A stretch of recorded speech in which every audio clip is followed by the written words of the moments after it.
وقيبتي كوية طمنات برامج كتحنها أفمير قيبتا كوية طمنات برامج كتحنها أفمير waxaanu ku soo qaadan doonaa sheekada taxanaha ah ee mujrimkii weynaa amiirkii amniyaadka xarakada al-shabaab ee gobolka mudug sidoo kalena ahaa aktarkii dilalkii shirqooladii iyo dhagartii argagixisada al-shabaab ay ku leysay dadka reer gaalkacyo isagu furo u ahaa waa dhexmaraha guud ee dhammaan kooxihii amniyaadka ahaa ee ka howlgalaya koonfurta iyo waqooyiga magaalada gaalkacyo ee ururka argagixisada al-shabaab wuxuu xogogaal u ahaa dilalkii qaraxyadii iyo howlgalladii argagixisada al-shabaab ay ku naafeeyeen haldoorkii indhihii iyo waxgaradkii bulshada gobolka mudug ee guud ahaan Puntland iyo Galmudug waa nin saaxiib dhow la ahaa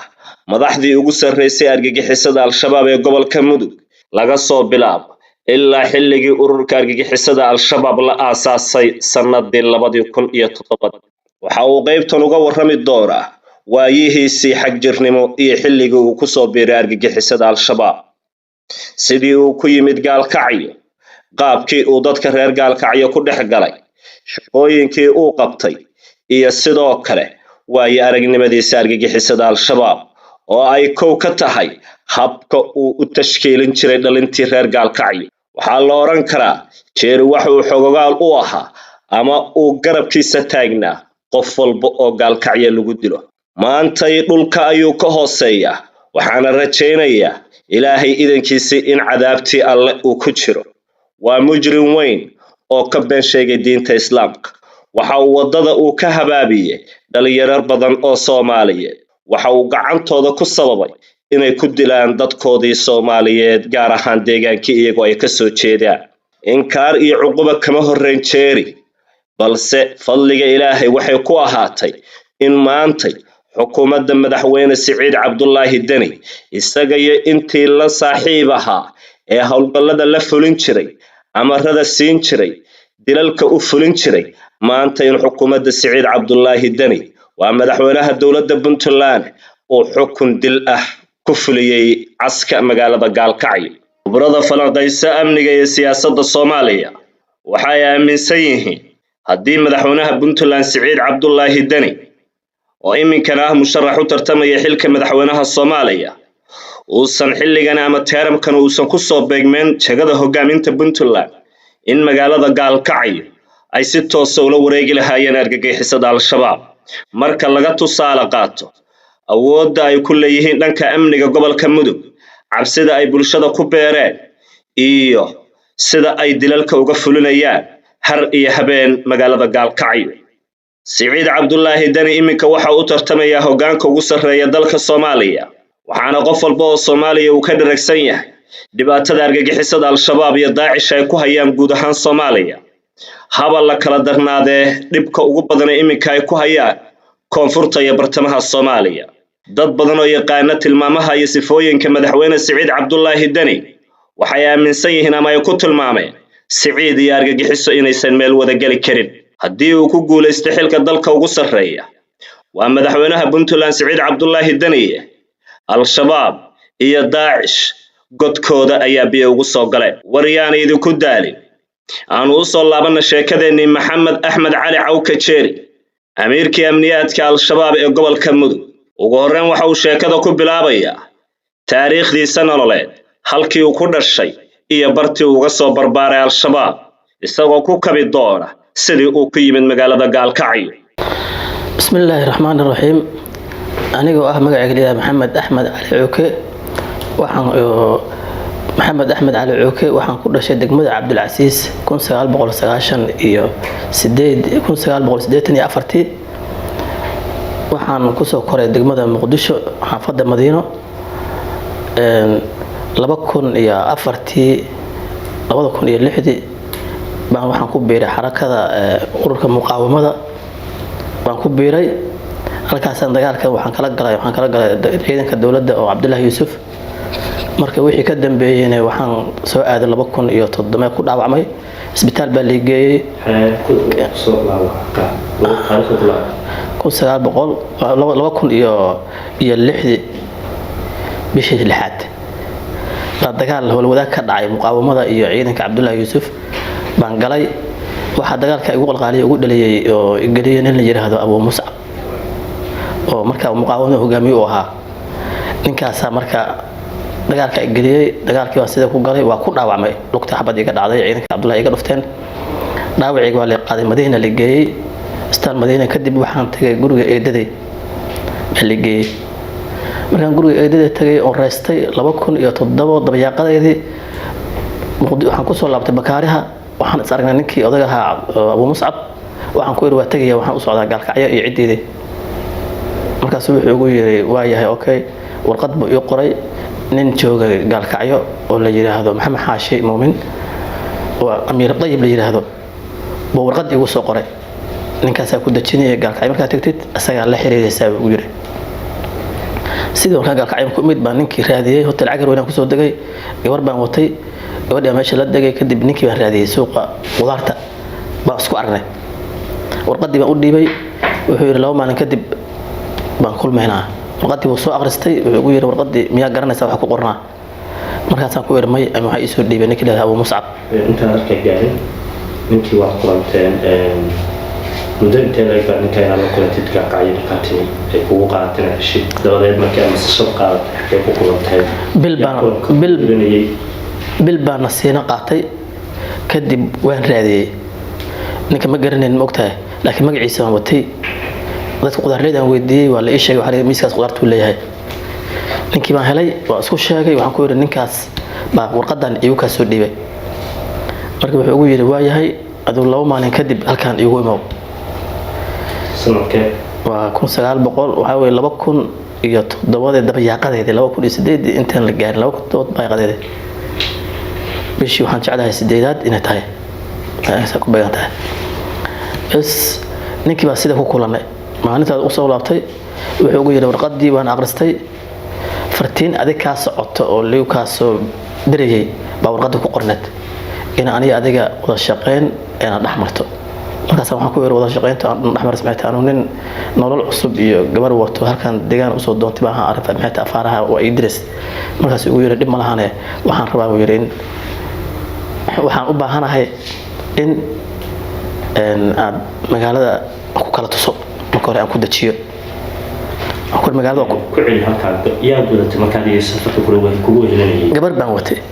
محيا حاس كذا وعمر كان صوب بابي حنا بقى صوب حنا كصوب ها على صوب حسب والله صوب حسب يقول مرسنتها ها أوكي وده سامو تأكيد إلى صوته ها بس قبل دي مكي نك أنا قومت أبو يوسف بندق برنامج كان حركة وحنقول إنه هو شبان هاي قبرنا واوت هل كان وحاول بدينا أنا ورير مستقبلي وحنا سمستر دقال الواقلي وأنا كنا وعمي مركز يوريس كده وحاس برنامج كورقدر وقوس وقري وأرنتان وحكوا يرومينا وحكي بلا مركز مقارنة أنا مقالة وصبت هاي مركز يوريس ما مقالة أنا كوجريني وياه ما كوري وتيك كجوري بدشي كوي عليه شير بريس بقول يككري guriga baan dagay wuxuu jiray soo raacnay masaajidka Bukhari oo Jiri Brisa baan ku sheekaysanay laba habeen barnaamijka wuxuu soo bandhigay in miis yara gaar gacan ah oo uu sameeyay ninkaas magaciisa mar labaad ku wacay waxa la yiraahdaa Maxamed Xaashim Muumin Amiir Tayyib Allah ku magac dheeryahay taytarkiisa iyo waxa uu ahaa waa amiirka guud ee gobolka Mudug inteesa waxa uu 2007 ilaa 2021 oo hadda la joogo 13 sano oo amiir ka yahay gobolka Mudug oo dhan shabaab qabilsan yahay ku soo sheekada masaajidka Jiri Brisku yahay masaajidka ku kulan laba jeer marka waxaan ka sheekaysanay barnaamijka aan suuqa ku gali lahaa oo ku fahmi lahaa magaalada waayo magaalada ka xiran asmaha marka wuxuu yiri gaar gacan baan ku sameeyaa lacag wuxuu siiyay 300 adoo gurigan wax ugu gatay 150 magaalada say kaaga xirnay magaalada waxa iga xirnay waxaan diidanaa oo ii ogolaan inaan qof kaligiis iska socdo in laga shakiyo da magaalada aqoonin dad ala shakaystan aad garanaynin inta badan kaligaa wareegeeda waa shakib amaanaysa moogta dadna ma fahmi kartid markaas marka waxaa loo baahan yahay wax magaalo ah ku gashid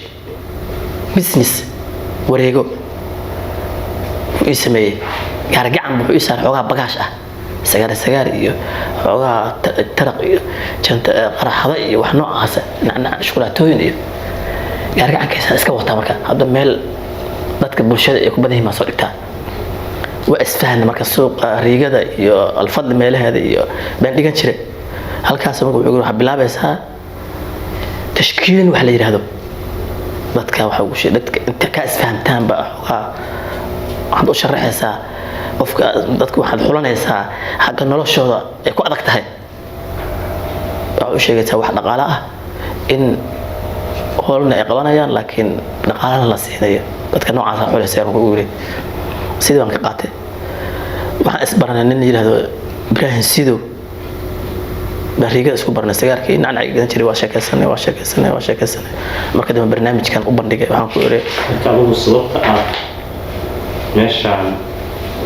aad gaariyo ku wareejinaysid alaabta aad wareejinaysid ujeedku waxay tahay in dad iyo tiimam aan abuuro xarakaad ah inaan abuuro ujeedku oo macnaha shabakado inaan abuuro bateetarka uu ahaa muhiimadu dhanba sida barnaamijka liigu siiyay aan ku aqbalay bas Ibrahim Sido asbaranay arintii u soo bandhigay waxaan ku irinayo maalintii maxaad heshaa markaas uu shaqadan godadka iyo dhismooyinka waxaas iska raacay marna waa hela marna waa waaya markaas aan ku iray shaqooyinkan kala ka waran iska laba rofiinaha ah hadii aan ku darno waxa iga ogolaaday halka fafaa shaqooyinkan fudud harakaadka ku iray hadii aad gashid ka waran qaabkee waxa uga dhacay in arintan ka dhaqaal badan tahay kana dhib yar tahay hal howl mission aad soo fulisid in xogaa fiican aad ku helisid inta bil heleed hal maalin aad ku helisid hada bishi 3 howl qabatay 3 ama 4 shaqo ku soo baxdo 200 baa haysataa marka waa ila qaatay arintii hadana sidii baan u sii waday yar kale waxaan helay asana miiskayga kale meel ku haysto baan duhuradii la soo dhigtaa idris irkadaan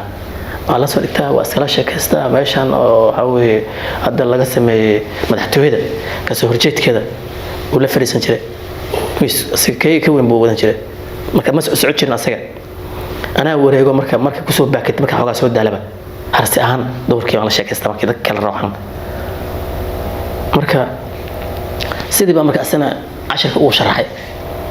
waxaan ku yiri barnaamijkan ka waran adoo bartaada fadhiyo markii habeenkii wax soo boodaan miiska qof ay fiiridha ama daboolo hawshaada qabsanaysa barnaamijkaas waa ila qaata asagana adoo team waxaan sameeyay 5 ka kooban baan sameeyay xagga garsoor ahaan aan u qaabilay xagga garsoor inay qaabilaan adiga marka صاحبك ضيب أمير ضيب مجلس قال محمد حاشي ويكون حقوقات النهاية القاعية والمقالو وين عندما مقالو لما معمول كلا دقيقة قلت لاني كلمة تقول لك marka dhinacyo aad ayaa shaqada lagu wakiishay anigu wuxuu ii magacaabay dhinaca Puntland maadaama nin Puntlander aan ahay dhanka Puntland buu ii magacaabay marka hore aan ka cudur daarto waxaan ku yiraahdo deegaankayga waa inta xagga ma dago haddana wali inta laftigeeda ma aqaan in hadda bartaan rabaa dhax galo marka xagga marka wuxuu yiri marka inta laba team wax ay sameeysid ba xagga team u sameeynaa anaana qaabilay dad u dirsanayo saasa marka barnaamijku ahaa marka sidii baan waxaan u sameeyay 5 nin oo Ibrahim Sido Idris ninka la yiraahdo waxaan sameeyay deeqow waxaan sameeyay ninka la yiraahdo jaamac muriidi ragaan sameeyay marka kadib waxaan u soo gudbay haddana markii ragaan sameeyay howlgal lama sameeyn laakiin waa idiyaasay teamka يعني تشكيلتي بس ليس تشكيلتي واسمي وأيق أقبله وديرتي ما يا ودير سين تيم كلو حرب إسراع أنا سمي مركب تيم كاس وكرسومية واي كرسور وي لكن والله بحافظ إسله الدين لو سكوب مرنا وأسله القلان مرنا وكله هو القلان يو كسر مركب دم تيم كلو حنسمي إسراع بحسمي وحان هلن اللي هذا سهل ميسك اسكلا وريقا وحان هلا سهل سهل بان هلاي سهل بان تشكيشدي سهل بان تشكيلي markaan sahal tashkiiliyo sahal helay adoo muddo kadib dhowr iyo 10 bil kadib markuu iga qabalay badan ku waday bil oo wuxuu ii keenay kaliya gujis oo asaga ka fircoon sahal kun nin fircoon maaha gujiska ka fircoon xagga fahamka iyo reer magaalnimada iyo nin xadaari iyo meelaha marneero iyo meelaha aad u hayo raxmar iyo iska ah oo ka fircoona markaan arkay gujiskii aan isfahanay baa waxaan ku iri dhowr qof ku soo dar tiimka gujiska gujis magaciisa waxaa la Faisal فيصل بشير ولا فيصل أحمد بشير فيصل أحمد بشير الله جوجس بان ما عارك كوا marka wuxuu galay niman foornale foorna u dhow galay oo la ku qayli jiray meesha oo iska baashaali jiray saaxiibadiis buu galay nin la yiraahdo Salman al-Farisi lagu magacaabo nin la yiraahdo Jamac Xubay iyo Ibrahim Dheere rag buu meesha ka keenay adoo team shan oo isku diyaarsaday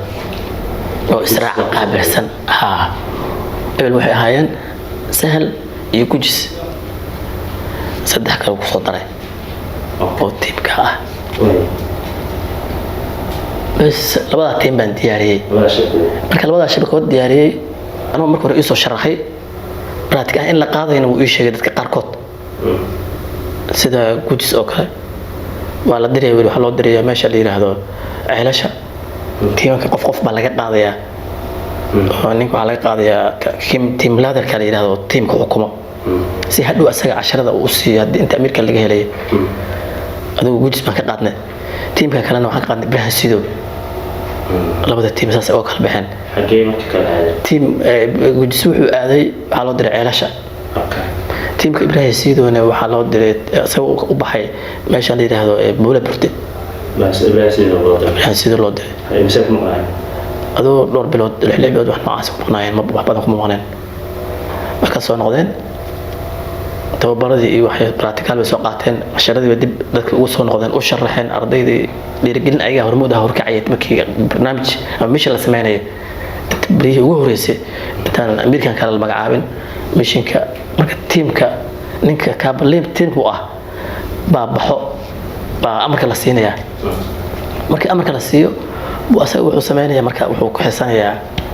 laba qof iyo wax noocaas ah nin gacan dambe leh iyo wuxuu ka xisanayaa nin raacda reebta la yiraahdo raacda reeb waxa la markii xaaladdu dhinjir ay noqoto oo nafta loo yaabo babooyinka isticmaalo dadka bulshada marka bulshada ugu soo yaaci karto meesha meel bulshada ma noqon kartaa marka qof dishid oo kale dadkii waxa laga yaabaa in lagu cirsado marka bambooyin baa la isticmaalayaa raacda reeb laba bamba inta aan loo sii markay kala yacaan baa ninba jiro oo ka baxaya markaas la kala baxaysaa saddex qof noocaas ka xisan inta badan marka tiimka markay soo dhisnaayeen team waxa la sameeyay marka baraxle ah teamka indhabuur teamkiisa baa la sameeyay oo keenay ninka la yiraahdo Ibrahim Sido baa soo qoray أنا كدل بدي وحنا كورني هو أمريكا وحنا كدل بدي تيم كهول كلا برحلة يكسر أنتوا ولا حاسة لفتي برحلة نقله كسر نقله لا بد قول أنا كبده مركز تيم كده بور برسمي أو شون ككوان بس تيم كم كلا سمي تيم كم حاجة قابلة نكده ده أمريكا أنا وحنا كوري برحلة وكعود ضغطي برحلة بت وحكم عن بفيشن ما كان ديجسو سي مسين كره تمام كم بحكي ماشي ويرك كدع لها ماشي لقى هرجل لها خوف إنه تمام كبحش على راس ما ويقهنوا مركب واقع عذر بحكي marka wuxuu yiri taas dib male anaa dad u dhisanayo anaa howlgalkeeda sameysanayo adigu xaggaas iga qaabil tiimam kale iyo wixii loo baahdo waa sameysan kartaa saasa marka howlgalkii saddexda tiim oo tiim baraxley ka howlgalo oo inda buur ragiisa iyo tiim laba tiim oo inta ah baan sida ku sameynay marka dambe haddana wuxuu sameeyay tiim istishaahidee la yiraahdo dadkan isqarxiyo tiim ah oo nin wuxuu ka keenay meeshaan la yiraahdo marka waxaa keenay Ameerika nin baa keenay nin la Qaasim Al-Turabi buu keenay ninkaasaa wuxuu sameeyay tiim istishaahidad lidaa miinooyinkana ku takhasusay oo tababarkooda xagga ka soo qaateenba buu keenay oo ninka Qaasim Al-Turabi ka marqaato amiir u yahay laakiin oo hoostaga asaga amiir dayb wargelinta iyo wixii maalgelin iyo wixii qarash gelin iyo wixii tasiilada asaga uu bixiyo istishaahida waa kuwa qaraxyada isqarxiya ama qaraxyada diyaariyo kuwa qaraxyada markii loo baahdo istishaahida la yiraahdo oo qofka qaraxyadu waa dhowr nooc nooca dhulka lagu aasameenooyinka kuwa baabuurta lagu xiro oo dhajiska la yiraahdo qofka meesha qofka ku aadan darawalka oo kale iyo qofka qof loo isticmaalo nooca jaakatinka ah qofka isku qariyo kaligiis suunka qofka isku qariyo iyo waxa jira qaraxa baabuurka lagu raro oo loogu talagalay meelaha bulshada ama qof la geli waayo ciidan wata oo kale in lagu qaraxiyo shantaas nooc oo qaraxyada تيمكي شاهد وقرحية الاستشهادية هاي بقى كوسو تيمكي أفعال بقى كوسو بيري تيمكا سا كوسو بيري كأني قدوميها هو تيمكا يومي تيمكا نيكا قدوميها وحاوي نيكا اللي قاسم السلامي قاسم الترابي قاسم الترابي أو مركا كيمت واقعت يتيم وجوجس ليدر وياهي ليدر وياهي تيم إبراهيم سيدو ليدر ليدر وياهي ليدر وياهي يوم كاول قلا baraxley iyo garsoor dhankeeda shishe marka afarta tiim ay marayso baa waxa ay mid nin yiraahdo abayle maxamed cabdullaahi ayaan la yiraahdo magaciisa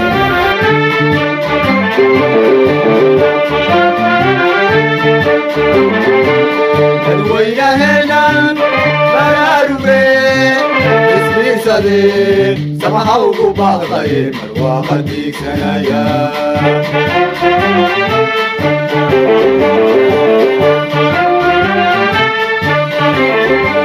dadweynaheennaan baraaruge isbiirsadeen samaha ugu baaqdayeen barwaaqa diigsanaya